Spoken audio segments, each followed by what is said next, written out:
ഇഷ്ടം പോലെ പേരുണ്ട്. ധർമ്മേനെ വിളിച്ചാൽ എടുക്കുമല്ലോ, ഇഷ്ടം പോലെ പേരുണ്ട്. പിന്നെ ഇഷ്ടം പോലെ, ഒരാളല്ല, ഇഷ്ടം പോലെ പേരുണ്ട്. എനിക്ക് 3 പേര് പറയട്ടെ. ധർമ്മജനെ എടുക്കും. ധർമ്മേൻ എടുക്കും. എൻ്റെ കൂട്ടുകാരനൊരു ഹരിയുണ്ട്, ഹരി എടുക്കും. ഇഷ്ടം പോലെ പേരുണ്ട്. ഹരിയൊക്കെ അത്യാവശ്യം അറിയാവുന്ന. ഞാൻ ഈ ഇടയ്ക്ക് ഇങ്ങനെ ഇരുന്ന് ആലോചിച്ചൊരു കാര്യമുണ്ട്. അതായത് നമുക്ക് കുറേ സൗഹൃദങ്ങൾ നമ്മളുടെ വലിയൊരു ഭാഗ്യമാണ്. ഇപ്പം ഞാൻ ചോദിക്കാതെ തന്നെ എൻ്റെ ഒരു പോസ്റ്ററോ ടീച്ചറോ ഒക്കെ ഇറങ്ങിയാൽ ചാക്കോച്ചൻ, മഞ്ജു, ടോവിനോ, നിവിൻ, മിഥുൻ, നീരജ്, ഒരു സൗഹൃദ സംഘമുണ്ട്. ഇവരൊക്കെ ഇത് ചോദിക്കാണ്ട് തന്നെ ഷെയർ ചെയ്യുകയും അങ്ങനെയൊക്കെ ചെയ്യുന്നുണ്ട്. അതൊരു നമ്മളുടെ ഒരു വലിയ സമ്പാദ്യമാണ് സൗഹൃദങ്ങളെന്ന് പറയുന്നത്. ഇവൻ പറയുന്ന പോലെ 10 ലക്ഷം രൂപയുടെ കാര്യത്തിൽ മാത്രമല്ല, അത് ചിലപ്പോൾ ഒരു തവണ ചോദിച്ചാൽ ഇവരൊക്കെ തരികയും ചെയ്യും. ഞാൻ പറഞ്ഞത്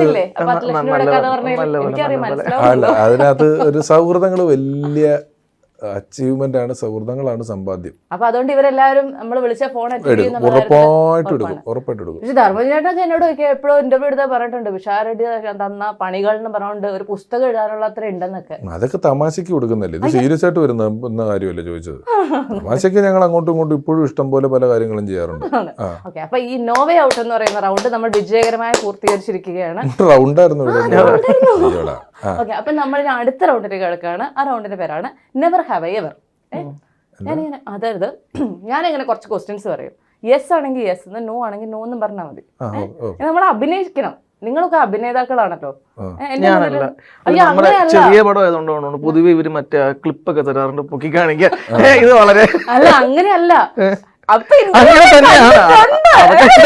അത് എടുത്തോണ്ട് വന്നു കഴിഞ്ഞാൽ ഇനി ഇവിടെ ഉള്ളവർക്ക് ബുദ്ധിമുട്ടായാലോ എന്ന് വിചാരിച്ചിട്ട് ഞാൻ എടുത്തോണ്ട് വരാം. ഞാൻ നിങ്ങളെ അഭിനയിപ്പിക്കാം, യെസ് ഓർ നോ എന്ന് പറയിപ്പിക്കാന്ന് ഞാൻ വിചാരിച്ചു. എന്താ ചെയ്യേണ്ടത്? യെസ് ആണ് yes, I have done that. Never. Okay, അപ്പൊ ഞാൻ ഓരോരുത്തരോട് ക്വസ്റ്റ്യൻ ചോദിക്കാം കേട്ടോ. BMW കാർ വാങ്ങിയത് കറക്റ്റ് ടൈമിലായിരുന്നുവെന്ന് എനിക്ക് ഇടയ്ക്കിടയ്ക്ക് ആലോചന ഉണ്ടാകാറുണ്ട്. ഉണ്ട്? ഇല്ല അല്ലേ? കറക്റ്റ് ടൈമിലായിരുന്നോ വാങ്ങിച്ചത്? അല്ല. അതുകൊണ്ട് ആലോചിക്കണ്ടേ അപ്പൊ അങ്ങനെ ഇത് വേണമായിരുന്നു ഈ നേരത്ത് തന്നെ എന്ന് ആലോചിച്ചിട്ടുണ്ട്. അല്ല, അത് മേടിച്ചു കഴിഞ്ഞാൽ നേരം വന്നത്. ഈ നേരത്ത് വേണമെന്നുള്ളതല്ല, മേടിച്ചു കഴിഞ്ഞാൽ നേരം വന്നത്. അപ്പത്തേക്ക് എന്താണ് ആ മനസ്സിൽ കൂടെ പോയ ചിന്താഗതികൾ? ഒന്നും തോന്നില്ല, ഇതൊക്കെ നമ്മൾ നേരിടുമല്ലോ. ചില്ലായിരുന്നു. പിന്നെ അതിനൊന്നും ഒരു ടെൻഷനില്ല. സംവിധാനം നല്ല പണിയാണെന്ന്, നല്ല ബുദ്ധിമുട്ടുള്ള പണിയാണെന്ന് നോ വേ ഔട്ടിലൂടെയാണ് ഞാൻ തിരിച്ചറിഞ്ഞത്. അല്ല, അതിനു മുമ്പേ അറിഞ്ഞിട്ടുണ്ട്. ആണോ? അസിസ്റ്റന്റ് അസോസിയേറ്റ് ഒക്കെ ആയിട്ട് വർക്ക് ചെയ്തിരുന്നു? ഇല്ല, ഞാൻ അല്ലറ ചില്ലറ ചെറിയ പൊടിയ ആഡുകളും അതേപോലെ ഈ റെയിൽവേയുടെ ഒക്കെ വർക്ക്സും ഒക്കെ ഞാൻ ചെയ്യാറുള്ളൊരു മനുഷ്യനായിരുന്നു. അത് കണ്ടിട്ടാണോ രമേശേട്ടനെ കൺവിൻസ് ചെയ്തത് ഈ ആഡൊക്കെ ആയിട്ട്? അദ്ദേഹം എന്റെ ഒരു വർക്കും കണ്ടിട്ടില്ല. ഞാൻ ഈ സബ്ജക്ട് പറഞ്ഞു, ഓക്കെ പറഞ്ഞു. എന്ത് ധൈര്യത്തിലായിരുന്നു ഏട്ടാ പോയത്? അല്ല, അവന്റെ പറച്ചിലൊക്കെ